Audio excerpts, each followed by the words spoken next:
ایک ہرے بھرے جنگل میں ٹونی کبوتر رہا کرتا تھا۔ وہ سارا دن محنت مزدوری کرتا اور مشکل سے اتنا کما پاتا کہ 2 وقت کا کھانا کھایا جا سکے۔ وہ خود بھی بہت سیدھا سادہ تھا، مگر اس کی بیوی نیلی چڑیا حد درجے کی بے وقوف تھی۔ ان دونوں کی شادی کو کچھ ہی عرصہ گزرا تھا۔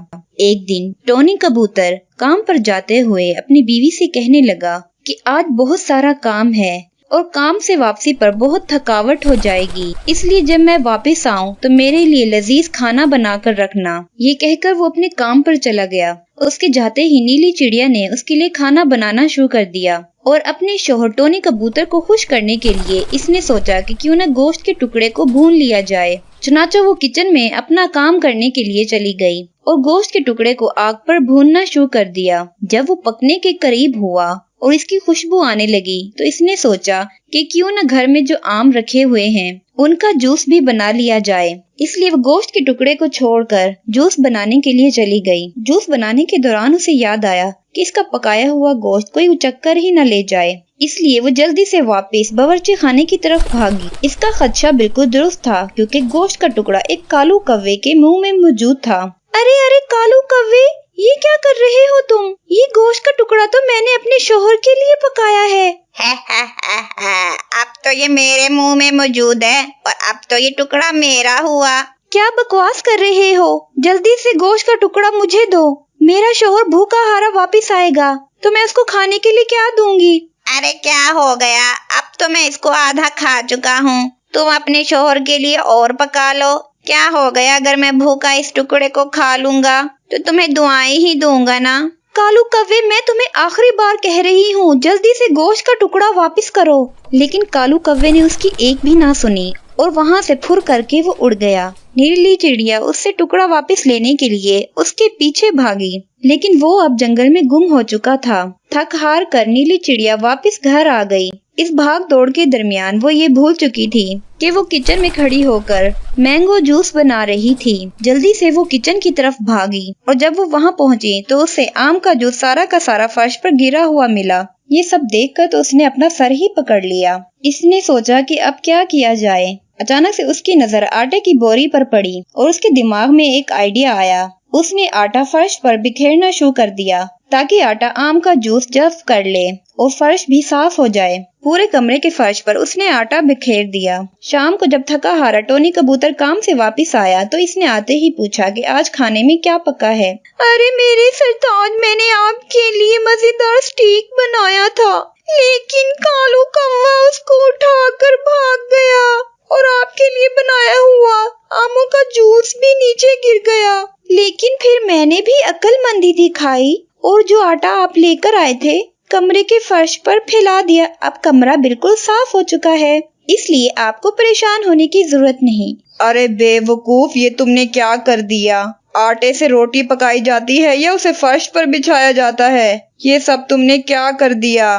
کھانا تو تم سے پکایا نہیں گیا اور تم نے ساتھ ساتھ اتنا بڑا نقصان کر دیا۔ تمہیں پتہ ہے کہ آٹا کتنا مہنگا ہو گیا ہے؟ ٹونی کبوتر جانتا تھا کہ اس کی بیوی بہت بے وقوف ہے، اس لیے اس نے اس کے ساتھ زیادہ بحث نہیں کی اور اس نے سوچا کہ مجھے خود ہی اس کا خیال رکھنا ہوگا۔ ایک دن ٹونی کبوتر کھیت کی طرف جا رہا تھا تو ایک درخت کی کٹائی کے دوران اس کو اس کی جڑوں میں کچھ سونے کے سکے ملے۔ سونے کے سکے ملتے ہی وہ بہت خوش ہو گیا۔ اس نے سوچا کہ سونے کے سکوں کو کسی اچھی جگہ پر چھپا کر رکھا جائے، لیکن اسے نیلی چڑیا کی طرف سے بھی کافی خطرہ تھا کہ کہیں وہ اس کا راز کسی کو بتا نہ دے۔ یہ سوچ کر وہ نیلی چڑیا کے پاس آیا اور اسے کہا، ارے دیکھو، میرے پاس پیلے رنگ کے کچھ بٹن ہیں، میں ان کو ایک ڈبے میں ڈال کر زمین میں دبا رہا ہوں۔ تم نہ تو ان کے قریب جاؤ گی اور نہ ہی کسی اور کو ان کے بارے میں بتاؤ گی۔ یہ تو ایسے ہی بس فضول سے بٹن ہیں۔ سرتاج، اگر یہ فضول سے بٹن ہیں تو آپ ان کو اتنا چھپا کیوں رہے ہیں؟ ارے بس کچھ نہیں، مجھے بس یہ بٹن پسند ہیں۔ تم یہ سب چھوڑو، بس تم نے ان کے بارے میں کسی کو بتانا نہیں۔ جی سرتاج۔ کچھ روز بعد جب ٹونی کبوتر اپنے کام پر گیا ہوا تھا تو گلی میں ایک پھیری والا آیا۔ وہ مٹی کے برتن بیچ رہا تھا۔ جلدی سے نیلی چڑیا باہر نکلی اور اتنے سارے برتن دیکھ کر اس کا جی للچا گیا۔ پھیری والا ایک بنٹی طوطا تھا۔ بنٹی طوطے نے نیلی چڑیا سے کہا، ارے کیا ہوا، کیا تم کچھ خریدنا چاہتی ہو؟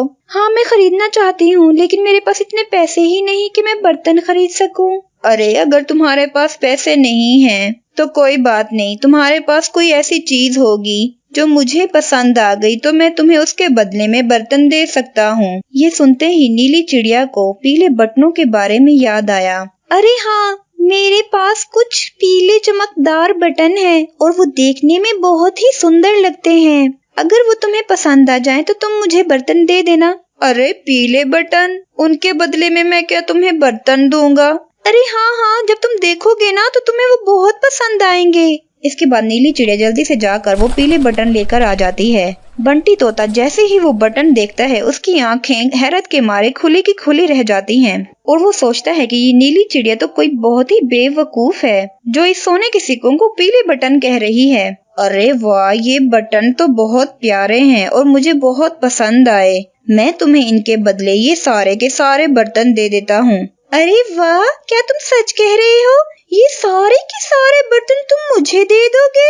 ہاں کیوں نہیں، تمہارے بٹن ہیں ہی اتنے پیارے۔ بنٹی طوطا جلدی سے اسے سونے کے سکے لے کر وہاں سے چل پڑتا ہے اور نیلی چڑیا اتنے سارے برتن پانے کے بعد بے حد خوش ہوتی ہے۔ شام کو جب ٹونی کبوتر واپس گھر آتا ہے تو اپنے گھر میں اتنے سارے برتن دیکھ کر وہ حیران رہ جاتا ہے اور نیلی چڑیا سے اس کے بارے میں پوچھتا ہے۔ نیلی چڑیا اس کو کہتی ہے، دیکھو یہ کتنے سارے برتن ہیں اور تمہیں پتہ ہے کہ میں نے آج کتنے عقل مندی والا کام کیا ہے؟ ہاں بتاؤ، کیا کام کیا ہے؟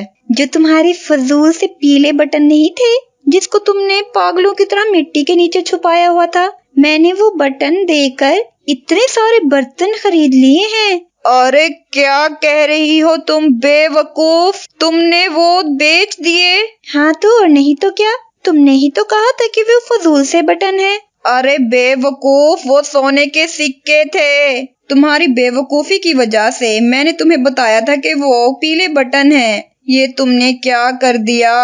کتنی بے وقوف اور احمق ہو تم نے مجھے کہیں کا نہیں چھوڑا، برباد کر دیا۔ ٹونی کبوتر غصے سے اپنے بال نوچنے لگتا ہے، لیکن اب کچھ نہیں ہو سکتا تھا کیونکہ بنٹی طوطا اسے بے وقوف بنا کر چلا گیا تھا۔ ایک جنگل میں سونی چڑیا رہا کرتی تھی اور اس کی 3 بیٹیاں تھیں۔ اس کی ساس بنٹی کبوتر کو بیٹیوں سے سخت نفرت تھی اور وہ سارا دن سونی چڑیا کو بیٹیوں کے تانے دیتی رہتی تھی۔ سونی چڑیا کا شوہر ٹونی طوطا بھی بہت تنگ آ چکا تھا اور وہ بھی سارا دن اس کو بیٹیوں کے تانے دیتا تھا۔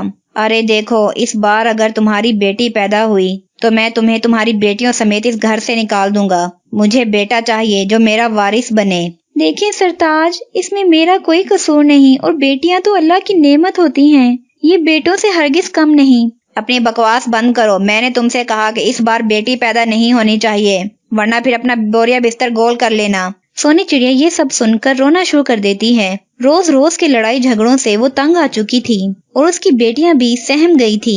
ایک روز سونی چڑیا ڈاکٹر کے پاس اپنا چیک اپ کروانے کے لیے جاتی ہے۔ ڈاکٹر اس کو بتاتی ہے کہ اس بار بھی اس کی بیٹی ہوگی۔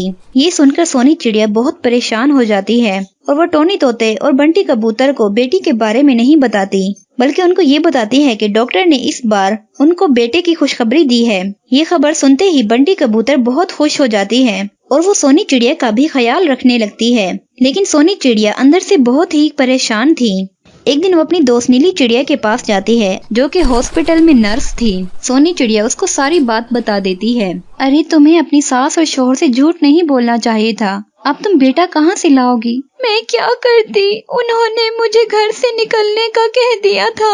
تم تو جانتی ہو 3 بیٹیوں کا ساتھ ہے، آخر میں کدھر جاتی؟ وہ سب تو ٹھیک ہے، لیکن اب تم کیا کرو گی؟ مجھے تمہاری مدد چاہیے، ایک تم ہی ہو جو میرا گھر بچا سکتی ہو۔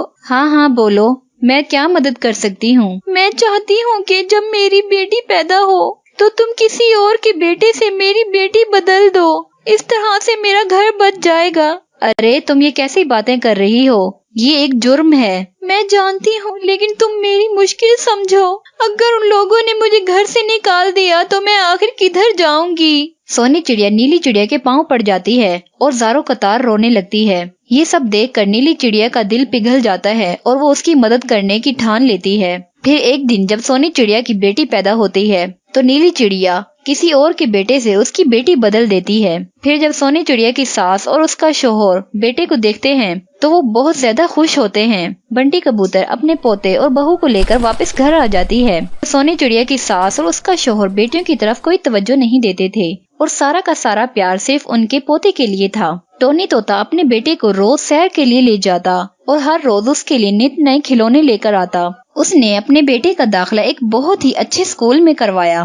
بہت زیادہ لاڈ پیار کی وجہ سے اس کا بیٹا بگڑتا چلا گیا، وقت پر لگا کر اڑتا رہا۔ سونی چڑیا نے اپنی بیٹیوں کی شادیاں بہت اچھی جگہ پر کر دی اور پھر اب باری آئی اس کے بیٹے کی۔ اس نے اپنے بیٹے کی بھی شادی کر دی۔ سونی چڑیا اور ٹونی طوطا بہت بوڑھے ہو چکے تھے۔ ان کا بیٹا لاڈ پیار کی وجہ سے بہت ہی نافرمان ہو گیا تھا اور کچھ عرصے بعد اس نے اپنی بیوی کی باتوں میں آ کر ان دونوں کو گھر سے نکال دیا۔ اب سونی چڑیا اور ٹونی طوطے کے پاس کوئی ٹھکانہ نہیں تھا۔ جب ان کی بیٹیوں کو یہ خبر ملی تو وہ روتے ہوئے ان کے پاس آئی اور ان تینوں نے ان کو کہا کہ آپ ہمارے گھر چلیں، ہم لوگ آپ کا خیال رکھیں گے۔ بالآخر کافی منانے کے بعد ان کی بڑی بیٹی ان کو اپنے گھر لے جاتی ہے اور ان کا کافی خیال رکھتی ہے۔ یہ سب دیکھ کر ٹونی طوطے کو احساس ہوتا ہے کہ بیٹیاں تو اللہ کی نعمت ہوتی ہیں اور اس نے کتنی بڑی نافرمانی کی۔ وہ اپنی بیٹیوں سے معافی مانگتا ہے اور پھر وہ ہنسی خوشی رہنے لگتے ہیں۔